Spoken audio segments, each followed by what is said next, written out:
안녕하십니까. 삼일회계 법인 서계원입니다. 오늘은 최근 발표된 가상자산 회계처리 감독 지침과 함께 발표됐던 주석공시 모범 사례에 대해서 살펴보려고 합니다. 1년 전쯤 가상자산 회계처리와 회계감사 관련된 쟁점 사항들에 대해서 한번 전달드린 적이 있는데요. 이번에 감독기관으로부터 이제 감독 지침이 나왔기 때문에 감독 지침에 대한 내용들을 하나씩 살펴보도록 하겠습니다. 일단 목차를 보시면요. 이 감독 지침 말고 2023년 중에 가상자산 관련된 각종 감독이나 법규들 제정이 진행이 됐었습니다. 그래서 그 법규 진행됐었던 내용들 한번 살펴보고요. 감독 지침의 적용 대상과 시행일, 경과 규정 간단히 살펴본 다음에 감독 지침에서 이제 순서대로 설명하고 있는 가상자산 발행자의 회계 처리, 보유자, 그리고 가상자산 사업자, 거래소를 얘기하는 거죠. 사업자의 회계 처리, 그리고 마지막으로 공정가치 측정에 대해서 고려해야 될 사항들을 살펴보도록 하겠습니다. 먼저 2023년도에 이루어졌던 가상자산 관련 감독 법규 동향인데요. 2023년 초에 토큰 증권 관련된 발행 유통 규율 체계 정비라는 이제 보도자료가 나왔었습니다. 동사항은 디지털 자산 증권 여부 판단 원칙 그리고 적용 사례들을 제공을 하고 있고, 이 로드맵에 따라서 앞으로 이제 전자증권법이라든지 자본시장법들 개정 작업이 이제 진행이 되고 있는 중이고요. 토큰 증권 발행과 유통 규율 체계를 정비하는 이제 그런 이제 법규 제정 과정이 진행되고 있습니다. 그리고 국회의원 관련된 이슈가 있었죠. 그래서 그 이슈가 있은 이유로 고위공직자의 가상자산 신고 의무화가 이제 법률이 제정이 됐고요. 그래서 그 가상자산을 보유하고 있다면은 고위공직자 본인 및 배우자 포함 직계가족 소유의 가상자산을 공개하도록 요구하고 있습니다. 그리고 이제 가장 중요한 법률이 이제 가상자산 이용자 보호법인데요. 7월 달에 가상자산 이용자 보호법이 제정이 되면서 이용자 자산 보호, 불공정 거래 행위 규제, 그리고 금융당국의 감독 체제들을 감독 제재 사항들을 이제 규정을 한 법이 제정이 됐습니다. 동법률은 사실 이제 가상자산법, 완전한 가상자산법이라기보다는 그 중에 1단계로 진행한 법률이고요. 2단계에서는 가상자산 발행, 공시 등 이제 시장 규제 관련된 내용들까지 포함해서 이제 완전한 가상자산 관련된 법규가 제정될 예정입니다. 그리고 12월 말에는 이 가상자산법 관련된 시행령 감독 규정 입법 예고가 있었는데요. 이 시행령 입법 예고를 통해서 예치금 관리 기관을 은행으로 이제 특정을 하고, 또 콜드 월렛 관련된 보관 비율을 과거에 이제 70%로 돼 있던 거를 80%로 상향 조정하는 등 이제 조치들도 이루어졌습니다. 그리고 마지막 항목이 이제 오늘 살펴볼 가상자산 회계처리 감독 지침 제정에 대한 내용입니다. 그래서 이 회계처리 감독 지침에 관련돼서 뒤에서 하나씩 살펴보도록 하겠습니다. 네, 먼저 감독 지침 적용 대상과 시행일 경과 규정을 살펴보도록 하겠습니다.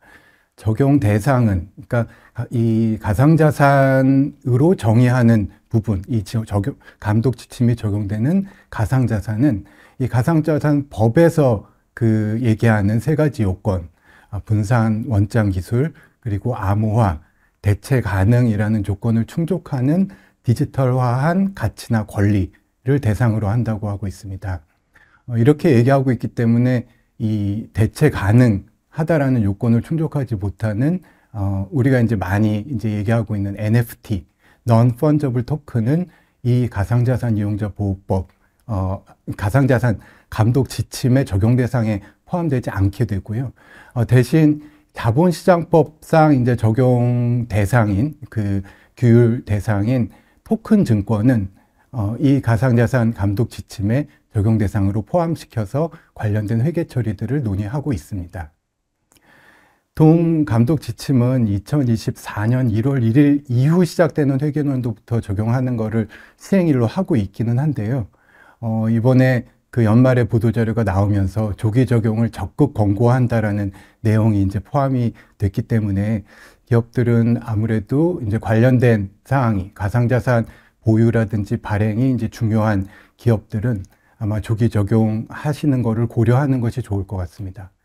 그리고 기본적으로 이 감독 지침 때문에 회계 처리가 달라지는 것은 회계 정책 변경에 해당될 것이기 때문에 그 이제 IFRS에 따른 회계 정책 변경 기준서에 따라서 비교 표시되는 정기재무제표를 소급 수정하는 것이 원칙입니다. 하지만 이제 그렇게 하기에는 너무 이제 회사에 부담이 많이 될 수 있기 때문에 이 감독 지침에서는 그런 이제 그 누적된 그 변경 효과를 단기 기초잉여금에 반영해서 정기재무제표는 수정하지 않고 기초잉여금의 누적 효과를 반영하는 수정된 소급법을 적용할 수 있도록 허용하고 있습니다. 그러면 이제 발행자, 가상자산 발행자 회계 처리부터 하나씩 살펴보도록 하겠습니다. 이 쟁점별로 감독 지침에서는 이제 설명을 하고 있는데요. 가상자산 발행자 회계 처리에서 가장 쟁점이 된다라고 하는 것은 결국 수익 인식을 언제 할 수 있을 거냐라는 점입니다.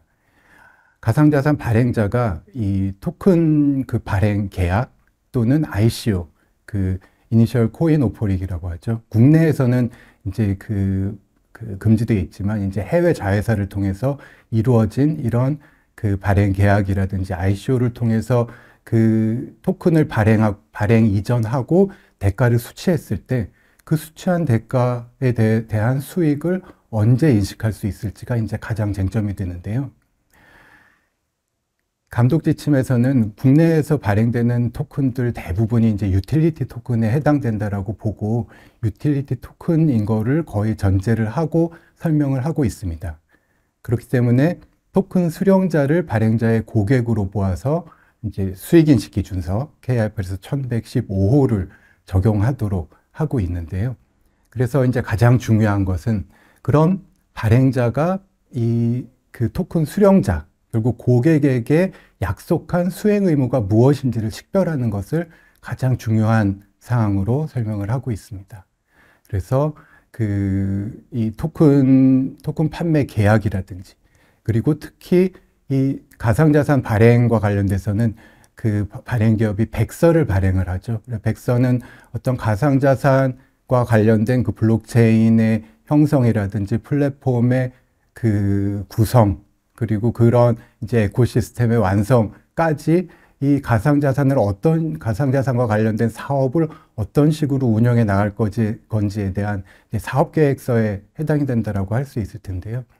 그런 백서에 이제 기재한 내용들을 결국 발행자가 이제 그 토큰을 구매하는 고객에게 약속한 수행 의무로 보고 그 수행 의무를 실제로 이행했을 때 수익을 인식할 수 있다라는 그런 취지로 이제 감독 지침이 작성이 되어 있습니다.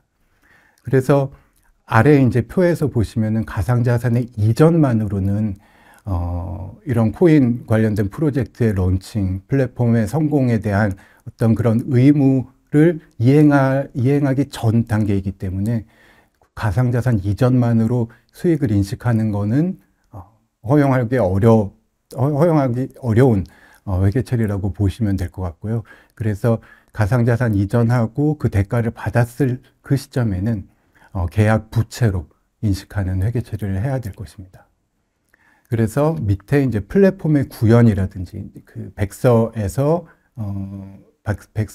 이제 그 선언한 어떤 플랫폼의 구현, 그리고 이 토큰이 실제로 그 발행자가 제공하는 재화나 서비스를 사용하는 대가로 사용된다라고 할 때는 그렇게 실제로 고객이 이 토큰을 그 발행자에게 갖고 와서 재화나 용역 사용의 대가로 지불하고 기업이 재화나 용역을 제공했을 때, 그래서 그러한 수행 의무를 이행했을 때 그 수익 인식해야지 된다라는 그런 설명도 포함이 되어 있긴 하지만 사실 이런 경우엔 이런 회계 처리는 실제로 굉장히 복잡한 그런 회계 처리가 될 수 있고 기본적으로는 플랫폼 구현 시점을 언제로 볼 건지에 따라서 수익 인식 시점을 결정한다라고 이해하시면 될 것 같습니다. 그리고 가상자산은 이제 판매 계약 외에도 다양한 방법으로 이제 그 제3자에게 이제 배포가 될 수 있는데요. 첫 번째 이제 무상 배포입니다. 보통 에어드랍이라고 이제 많이 얘기를 하는 건데요. 무상 배포라는 거는 어떤 그 토큰 시장의 활성화라든지 어떤 마케팅 목적으로 기존의 토큰을 보유하고 있던 그 보유자들이라든지 이런 그 어떤 참여자들에게 무상으로 토큰을 배부하는 행위입니다. 그런 이제 거래인데요. 이 감독 지침에서는 무상 배포 시점에는 회계 처리를 하지 않는다라고 이제 규정을 했습니다. 그래서 무상 배포된 그런 수량은 결국은 실제로 고객에게 이제 수행 의무를 이행하는 시점에 그런 그 실제로 그 단위당 어떤 그 대가 산출을 할 때 이제 그런 기초가 되는 이제 그런 수량으로 이제 활용이 되는 거라고 이해하시면 될 것 같은데요. 이제 밑에 예를 보시면은 최초에 80개 토큰을 100원에 발행하고 20개를 무상으로 배포를 한 경우에 20개 무상 배포하는 시점에는 별도의 회계 처리가 없다는 거고요. 그래서 나중에 토큰 40개에 해당하는 어떤 수행 의무를 이행하는 시점이 됐다라고 했을 때 이 100원 중에 그 전체, 그러니까 80개, 그 대가를 받고 발행한 80개와 무상 배포한 20개를 합친 100개 중에 40개에 대한 의무가 이행됐다라고 보고 40원의 수익을 인식하는 이제 이런 회계 처리를 해야지 된다라는 의미입니다.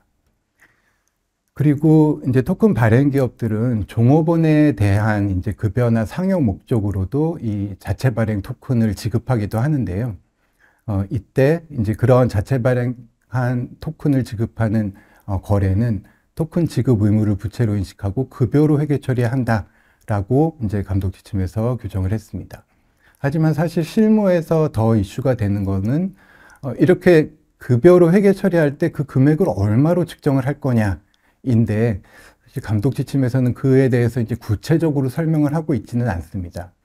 하지만 이제 회계기준원의 이제 그 최근 질의회신 중에 하나에서도 이제 회사가 보유하고 있는 관계기업 지분을 근로자의 어떤 상여금 명목으로 지급을 했을 때 회계 처리에 대한 질의회신이 하나 있었는데요.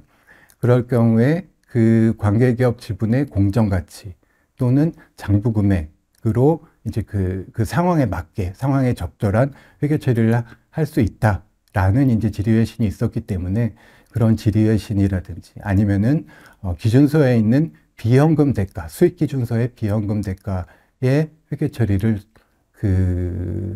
어떻게 보면은 적용해서 공정가치로 측정하는 방법을 적용할 수 있을 거라고 생각이 됩니다. 발행자와 관련돼서 이제 기타 또 다른 쟁점사항 중에 뭐가 있냐면은 이제 유보 토큰 관련된 사항이 있는데요. 유보 토큰이라는 거는 일단 이 토큰이 생성은 됐지만 그 생성된 토큰을 아직 그 거래 상대방에게 대가를 받고 그 판매를 했다거나 뭐 그런 앞에 있었던 것처럼 급여 명목으로 지급을 했다거나 아니면 개발 용역 대가로 외부 용역업체에 지급했다거나 이런 식으로 아직 배포가 되지 않고 기업이 보유하고 있는 경우에 이제 그런 토큰을 이제 유보 토큰, 리저브드 토큰이라고 얘기를 하고 있는데요. 이 리저브드 토큰을 어떻게 회계 처리를 할 건지, 회계 처리가 필요한 건지에 대한 논의가 아주 있어 왔고요. 감독 지침에서는 이 유보 토큰은 자산으로 인식할 수 없다라고 규정을 했습니다. 사실 토큰이라는 거는 그 토큰 자체만으로는 어떤 내재 가치를 갖고 있다라고 보기 어렵기 때문에 가치를 가진 자산으로 보기 어렵습니다. 이제 어떤 제3자와의 거래, 대가를 받고 토큰을 이전을 했다라든지 어떤 수행 의무, 어떤 약속을 하고 그 약속에 대한 그 대가로 이전을 했다라든지 했을 경우에 어떤 경제적 가치가 창출되는 것이기 때문에 그런 거래가 발생되기 전 상태에 생성만 되어 있는 토큰에 대해서는 자산으로 인식할 수 없다라는 것을 명확히 한 건 거고요.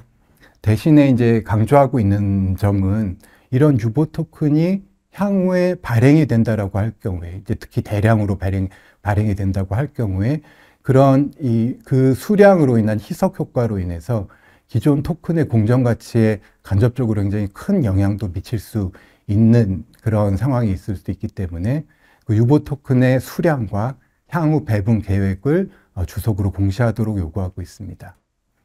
그 외에도 개발비를 자산화할 수 있는지 아니면 비용으로 회계 처리해야 될 건지, 개발비 자산화 요건을 충족하지 못한다면은 비용으로 회계 처리해야지 된다라는 내용이고요. 특히 이제 가상자산 같은 경우에는 그 미래 경제적 효익을 창출하는 방법을 이제 발행하는 시점에 제시하는 것이 실무적으로 어려울 수 있기 때문에 일반적으로는 개발과 관련된 비용, 그 지출은 비용으로 인식하는 것이 이제 일반적인 실무입니다. 그리고 마지막으로 토큰 증권에 대해서 발행 시 회계 처리를 설명을 했는데요. 토큰 증권 같은 경우에는 일단 자본시장법에 그 이제 규율을 받게 되는 이 가상자산에 해당이 되고요.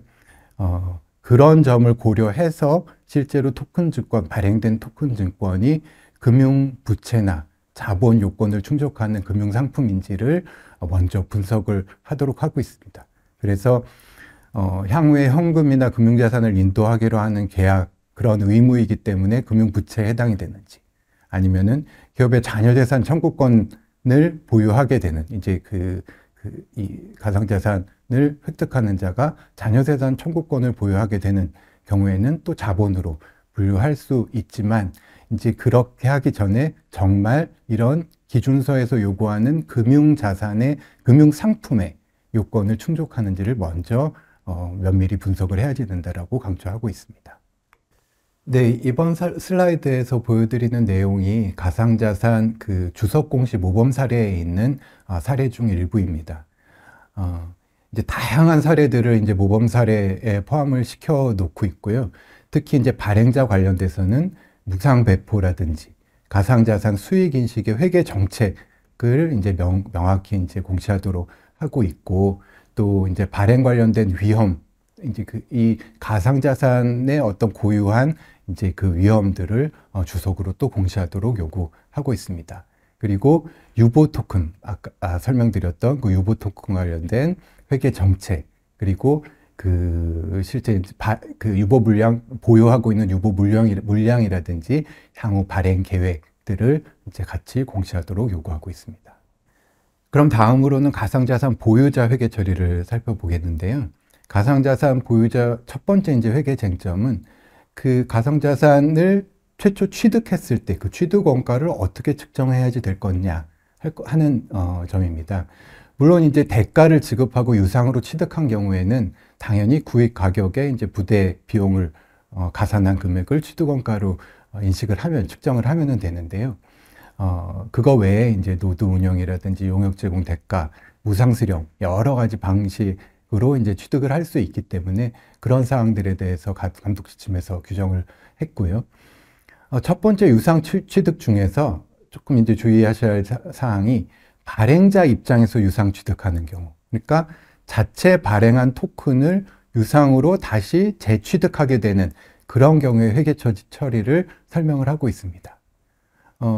일단 발행자가 이제 발행하면서 아직 그 수행 의무를 이행하지 못해서 계약 부채를 인식하고 있는 상태에서 이 자체 발행 가상자산이 이제 재유입되는 경우, 대가를 지불하고 재유입되는 경우에는 계약 부채 잔액이 있다면 먼저 계약 부채 잔액과 지급 대가를 상기하도록 하고 있습니다. 별도의 자산으로 인식하는 것이 아니라 회사가 인식하고 있었던 계약 부채에서 차감하는 회계 처리를 하도록 요구하고 있다는 점을 유의하셔야 할 것 같고요. 그리고 노드 운영이라는 거는 이 가상자산을 보유하게 되는 이제 그 참여자가 이 실제 그 발행자, 그러니까 가상자산과 관련된 블록체인 사업을 하는 발행자의 그 네트워크 운영자로 참여한다라든지 하는 방식으로 실제 그 노드라고 하죠. 그러니까 어떤 의사결정 네트워크의 하나의 그 컴퓨터로 어떻게 보면은 참여하는 그것인데요. 그렇게 이제 이 노드 운영자로 이제 참여를 하고 이제 그 밸리데이터라고 하는데요. 그렇게 밸리데이션, 그러니까 거래 검증에 참여하는 경우에는 그 거래 검증에 대한 대가로 이 가상자산을 수령하게 됩니다. 이제 그럴 경우에는 사실 어떤 별도의 그 취득 대가를 지급하는 것이 아니라 내가 노드 운영이라는 그런 그 활동을 수행한 그 대가로 취득하게 되는 것이고, 이런 상황에서는 발생 원가로 이 취득 대가를 이 취득 원가를 인식하도록 하고 있습니다. 근데 실제 이 노드 운영과 관련된 발생 비용이라는 거는 어떤 서버, 그러니까 컴퓨터를 돌리는, 컴퓨터를 운영하는 데 들어가는 비용일 거기 때문에 뭐 굉장히 큰 서버라고 하면 그 서버를 임차하는 데 들어가는 임차료라든지 아니면 직접 보유하고 있는 거라 그러면은 뭐 감가상각비, 전기요금, 이제 이런 정도일 거기 때문에 사실 큰 비용이라고 보기는 어려울 것 같고요. 대부분 또 이제 비용으로 회계 처리하는 경우들도 많이 있습니다. 중요하지 않기 때문에 비용으로 바로 회계 처리하는 경우들도 많이 있습니다. 그리고 용역을 제공하고 그 대가로서 이제 수령하는 그 가상자산의 경우에는 이 수익인식 기준서에 이제 비현금 대가의 회계 처리를 적용을 하게 될 거고요.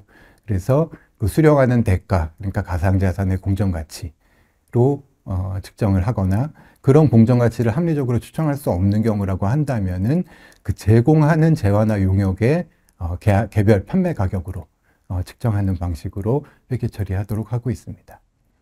그리고 무상 수령하는 이제 에어드롭 같은 앞에서 살펴본 발행자 입장에서는 에어드롭으로 이제 지급하는 그런 그 가상자산을 수령한 입장에서는 그 수령하는 시점에 이미 이제 블록체인, 이제 그 플랫폼이 활성화돼서 이런 수령하는 그 가상자산을 자유롭게 사용을 할 수 있고, 그리고 이미 그런 그 가상자산의 공정가치가 합리적으로 측정할 수 있는 상황이라고 한다라면은 그러한 공정가치로 측정을 하지만, 이제 그런 상황이 아니라고 한다면, 아직 이 플랫폼이 활성화되기 전 이제 개발 단계에 있는 상황이라든지 할 경우에는 취득원가를 0으로 측정하도록 하고 있습니다.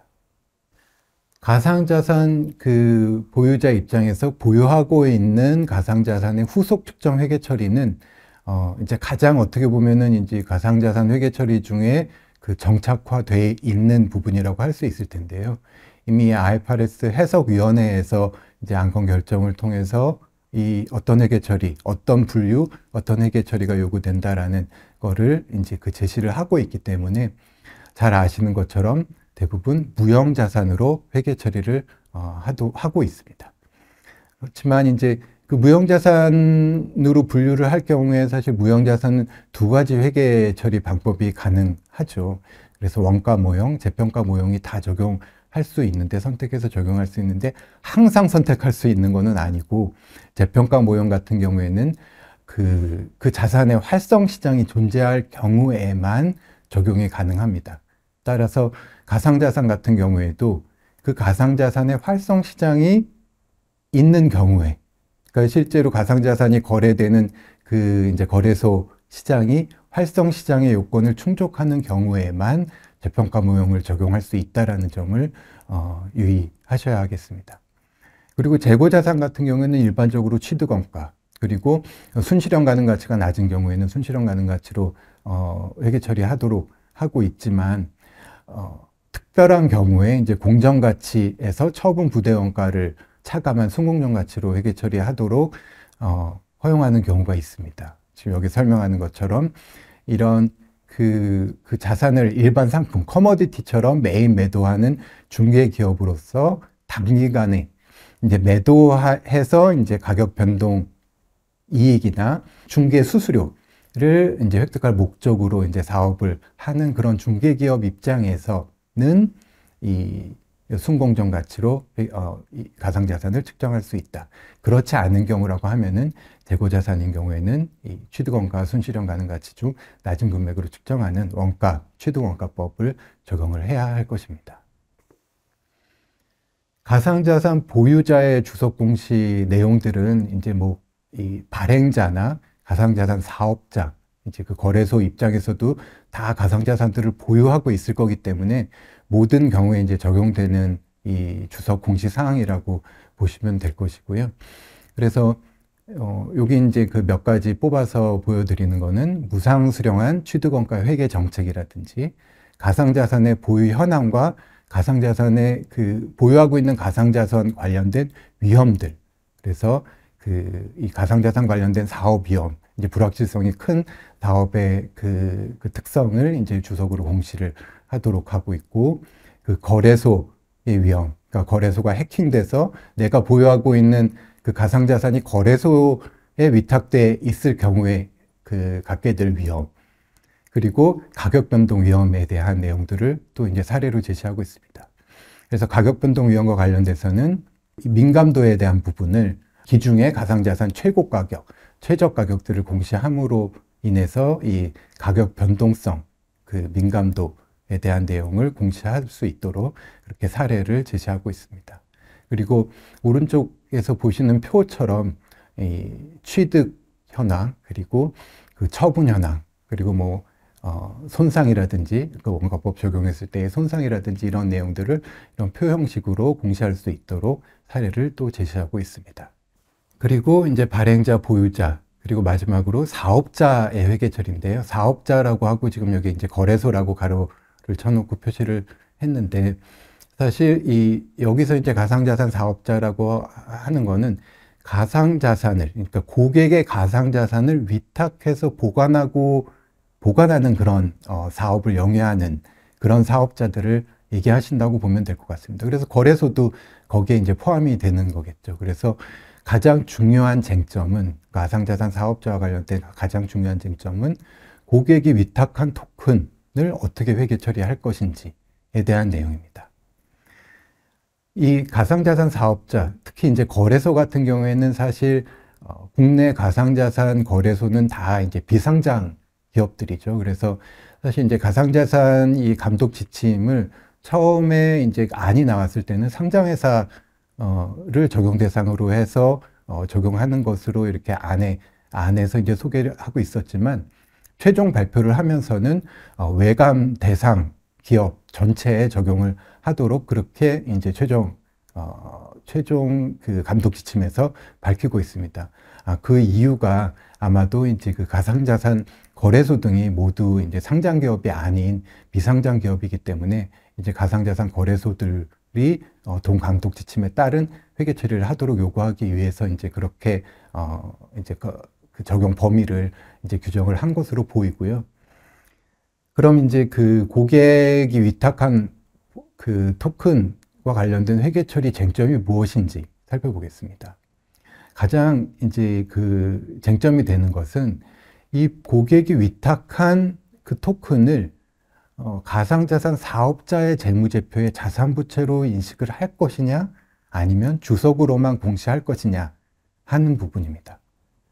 그래서 이 논점과 관련돼서는 이제 그 해외에서, 특히 이제 미국과 같은 경우에 2022년에 이제 그 SEC에서 위탁 가상자산과 관련돼서 의무적으로 이제 부채 자본을 인식하도록 그렇게 요구를 하기 시작했습니다. 그래서 그 미국에 상장하고 있는 SEC는 이제 상장 법인에게 적용되는 그런 이제 규정을 한 것인데요. 그래서 그 상장하고 있는 가상자산 거래소, 뭐 유명한 이제 코인베이스 같은 가상자산 거래소 같은 경우에도 그 위탁 받은 가상자산 그 어마어마하게 큰 금액들을 각각 자산 부채로 인식하고 있습니다. 근데 미국 같은 경우에는 SEC에서 이렇게 자산 부채로 그 표시해야지 된다라고 그 결정을 내린 근거는 이 가상자산과 관련돼서 고객들에게 가상자산을 반환해야 될 의무를 중요하게 보고 부채를 인식을 해야지 된다라는 그런 어떤 그 접근 방식에서, 그런 입장에서 부채를 인식하고 상대 계정의 자산을 인식하는 이제 그런 입장의 회계 처리였는데요.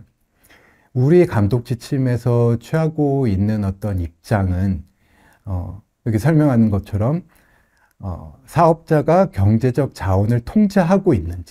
가상자원 가상자산이라는 그런 자산의 경제적 자원을 통제하고 있는지 여부를 판단해서 자산 부채를 각각 표시를 할 건지를 결정하도록 하고 있는 거기 때문에 미국의 미국 SEC의 접근법이랑은 조금 다른 이제 자산의 요건을 충족을 하느냐인지를 보고 그 충족을 한다면 자산으로 인식하고 상대 계정을 부채로 인식해라 라는 그런 입장에서 이제 이런 감독 지침을 내고 있습니다. 그래서 이 감독 지침에서는 무조건 자산 부채를 인식해야지 된다라고 규정한 것은 아니고요. 이제 아래 표에서 설명하는 경제적 자원을 통제하고 있는지에 대한 그 판단 지표들을 따져보고 이런 판단 지표에 근거해서 자산, 그러니까 이제 사업자가 통제하는 자산에 해당이 되면 자산 부채로 그 가상자산 사업자의 재무제표에 포함을 시키고 그렇지 않은 경우에는 주석으로 공시한다라고 이제 설명을 하고 있는 것입니다. 그래서 사업자와 위탁 고객 간의 그 사적 계약 내용, 그리고 이제 법률의 규정, 그리고 마지막으로 사업자의 고객 위탁 토큰에 대한 어떤 관리, 보관 수준들을 종합적으로 고려해서 이제 의사결정을 하도록 하고 있는데요. 그 앞에서 이 가상자산 감독 지침의 시행일이 2024년 1월 1일부터라고 설명을 드렸지만, 요 항목, 이제 가상자산 사업자의 고객 위탁 토큰에 대한 이 감독 지침 항목은 2024년 7월 19일 이후부터 적용한다라고 특별히 규정을 별도로 하고 있습니다. 그 이유는 말씀드렸던 가상자산법의 시행일이 2024년 7월 19일인데요. 그 가상자산 이용자 보호법에 따르면은 이제 고객 위탁 가상자산 보호를 위한 다양한 조치들을 그 법에 포함을 하고 있습니다. 특히 이제 이용자 가상자산을 이제 사업자의 가상자산과 분리해서 보관해야 된다라든지, 그 콜드 월렛에 이제 가상자산을, 위탁 가상자산을 콜드 월렛에 보관해야 되는 어떤 그 비율을 이제 규정을 하고 있다라든지, 이제 앞에서 말씀드린 것처럼 80%를 콜드 월렛에 보관을 해야지 된다라고 규정을 했다고 말씀드렸죠. 그리고 해킹 등 사고에 대비해서 책임 이행을 위한 보험 가입이라든지 아니면 준비금 적립이라든지 이런 걸 요구하고 있습니다. 그래서 이 법이 시행이 되고 이런 그 요구사항들에 따를 경우에는 지금 여기서 설명드린 어떤 그런 판단 지표들을 판단할 때 그 판단이 달라질 수 있는 사항들이 많이 있기 때문에, 그래서 이 사업자와 관련된 고객 위탁 토큰에 대한 감독 지침의 시행일을 7월 19일 이후로 이제 밀어놓은 상태인 거죠.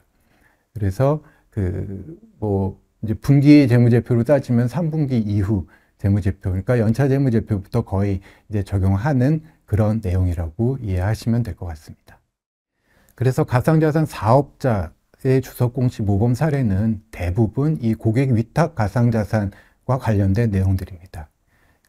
자산 부채를 인식했는지 미인식했는지에 따라서 그 경제적 자원을 통제하고 있는지에 대한 판단 근거를 명시하도록 하고 있고요. 그리고 이제 고객 위탁 가상 자산들을 가상 자산별로 이제 나열해서 공시하도록 요구하고 있습니다. 또 회사의 보관 정책이라든지 고객 위탁 가상 자산과 관련된 위험, 앞에서 미국에서도 이제 그런 위험 때문에 이제 부채로 인식하도록 하고 있다라고 말씀드렸지만, 파산됐을 경우에 이제 파산 재단에 이 가상자산이 포함될 위험이라든지, 그리고 해킹에 따른 이제 가상자산이 망실될 그런 위험들, 이런 부분들에 대해서 주석으로 명확히 공시하도록 요구하고 있는 것입니다. 네, 이제 마지막 항목인데요. 마지막으로 이제 감독 지침에서는 가상자산 관련된 공정가치 측정 회계 처리에 대해서 설명하고 있습니다. 이제 가장 중요한 사항 중에 하나는 이제 공정가치 측정과 관련돼서 가장 중요한 사항 중에 하나는 재평가 모형을 적용할 수 있는 그런 활성 시장에 해당이 될 것인지, 보유하고 있는 가상자산이 거래되는 시장이 활성 시장에 해당이 될 것인지에 대한 내용인데요. 활성시장이라고 하면 이제 그 IFRS에서 정의하기로는 지속적으로 가격 결정 정보를 제공하기에 충분할 정도의 빈도와 규모로 자산이나 부채를 거래하는 시장이라고 정의하고 있습니다. 그래서 감독 지침에서는 이런 어떤 양적 그 요소, 이제 거래 빈도라든지 규모를 뿐만 아니라 이제 질적 요소들을 고려해서 이제 종합적으로 이제 활성시장 여부를 판단을 하도록 하고 있고요. 단순히 거래소에 상장되어 있다는 사실만으로는 활성시장 요건을 충족하는 것은 아니라고 명시하고 있습니다. 그리고 질적 요소로서 이 감독 지침에서 그 제시하고 있는 것은 법정 화폐로의 교환 가능성이고, 그래서 따라서 이 그 가상 자산으로만 교환될 수 있는 그런 가상 자산 시장이라고 한다라면은 이런 활성 시장으로 보기 어렵다고 이제 보실 수 있을 것 같고요. 그리고 이 최종 이 감독 지침을 내면서 이제 명확하게 한 부분 중에 하나가 이 다양한 거래소 가상자산 관련된 정보를 통합해서 보여주는 그런 사이트들이 있습니다. 이제 가장 유명한 것이 이제 코인마켓캡, 또 이제 코인게코, 뭐 이런 이런 이제 그 사이트들인데요. 인터넷 사이트들인데요. 거기에 이제 그 공시되는 가격들이 있습니다. 그런데 그 가격들은 어떤 거래소 시장의 공시 가격이라기보다는 여러 거래소 시장의 어떤 가격들을 뭔가 이제 가중평균이라든지 어떤 이 각 사이트에서 이제 정한 방식으로 이제 종합적으로 평가한 이제 가격인데요. 이런 코인마켓캡 등이 제시하는 그런 가격도 주된 시장과 이렇게 그 괴리되지 않는 경우라고 한다면, 그렇게 가정한다면, 이제 공정가치로 적용할 수 있다라는 점을 이제 최종 감독 지침에서 명시를 한 점이 이제 조금 이제 두드러진 부분이고요. 그리고 또 하나, 이제 활성시장 그 가격 이외에 관측되는 가격으로 적용할 수 있는, 그러니까 그 레벨 1, 이제 그 공정가치 이제 서열체계상 수준 1이 아닌 수준 2의 그 공정가치로 볼 수 있는 항목 중에 이 탈중앙화 거래소, 그러니까 보통 이제 덱스라고 부르죠. 그러니까 탈중앙화 거래소에서 형성되는 그 접근 가능한 공신력 있는 가격도 레벨 2 가격으로, 레벨 2 공정가치로 볼 수 있는 여지를 이제 제공하였습니다. 네, 여기까지 지난 연말에 그 감독원에서 발표한 가상자산 감독 지침과 주석 공시 모범 사례에 대한 내용들을 간단히 살펴보았습니다. 지금까지 교육 경청해 주셔서 감사합니다.